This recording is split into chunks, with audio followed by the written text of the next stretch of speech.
안녕하세요. 충청남도 남부 장애인 종합복지관 지역관리 공호팀입니다. 오늘 우리는 흰지팡이에 대해서 알아볼 예정이에요. 혹시 흰지팡이에 대해서 들어보셨나요? 이미 흰지팡이에 대해 알고 계신 분들도 있지만 모르시는 분들을 위해 간단하게 설명하고 가도록 할게요. 흰지팡이는 시각장애인들이 사용하는 보조기구입니다. 즉 그분들의 눈이 된다고 볼 수 있는데요.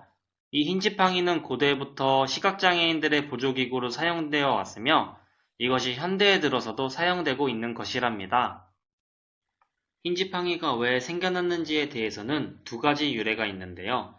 먼저 제1차 세계대전입니다. 이때 당시 프랑스에서 공식적으로 채택되고 이후 영국으로 전파되고 다시 캐나다로 거쳐 미국으로 건너가게 되면서 세계적으로 흰지팡이가 알려지게 되었다고 합니다. 두 번째로는 제2차 세계대전으로 인해 실명당한 사람들이 많아지자 지팡이에 흰색을 칠해서 눈에 잘 띄게 한 것이 흰지팡이라고 불리게 되었다고 합니다.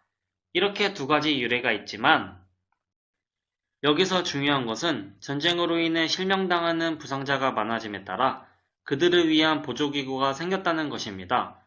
이후 흰지팡이는 시각장애인들의 표지이고 자주성의 상징이 되었습니다. 흰지팡이가 캐나다로 전파되었을 때 캐나다에서 개최된 국제대회에서 흰지팡이의 기준이 설정되었으며 이후 미국에서 열린 국제대회에서는 시각장애인들은 흰지팡이를 가지고 다녀야 한다는 최초의 법률이 제정되었습니다.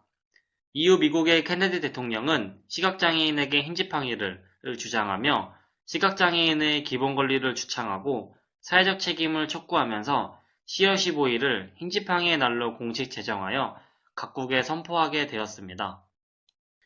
이 흰지팡이의 날은 10월 15일이며 시각장애인의 권리를 보장하기 위해 지정된 날이라는 것을 우리 꼭 기억하도록 합시다. 미국에서 흰지팡이 관련된 법률이 있는 것처럼 우리나라에서도 관련 법률이 있습니다. 도로교통법을 보게 되면 제11조 어린이 등에 대한 보호, 경찰 공무원은 다음 각 호의 어느 하나에 해당하는 사람을 발견한 경우에는 그들의 안전을 위하여 적절한 조치를 하여야 한다. 앞을 보지 못하는 사람으로서 흰색 지팡이를 가지지 아니하거나 장애인 보조견을 동반하지 아니하는 등 필요한 조치를 하지 아니하고 다니는 사람. 제49조 모든 운전자의 준수사항 등 다음 항목의 어느 하나에 해당하는 경우에 일시 정지할 것. 앞을 보지 못하는 사람이 흰색 지팡이를 가지고 다니거나 장애인 보조견을 동반하는 등의 조치를 하고 다니는 경우 또는 도로를 횡단하고 있는 경우 이렇게 명시되어 있습니다. 우리는 관련 법률에 따라 시각장애인들이 안전하게 길을 갈 수 있도록 잠시 비켜줄 수 있지만 꼭 법률 때문이 아닌 우리 스스로 그들을 배려하는 모습을 보여주는 것이 더욱 좋을 것 같습니다. 그렇다고 해서 과도한 행동으로 피하거나 아무 말 없이 도와주는 행동은 하지 않기로 해요. 지금까지 흰지팡이에 대해서 알아보았는데요.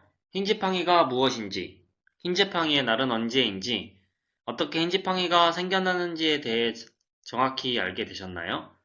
흰지팡이는 시각장애인들의 자주성을 보여주며 그들과 한몸이 되는 중요한 보조기구입니다. 그들을 우리와 다른 시선으로 바라보기보단 존중받을 권리가 있는 우리와 같은 사람으로 바라봐주는 것이 가장 중요하다고 생각합니다. 우리 함께 장애인이 차별받지 않는 세상 만들어봐요. 지금까지 흰지팡이에 대한 소개 영상이었습니다. 감사합니다.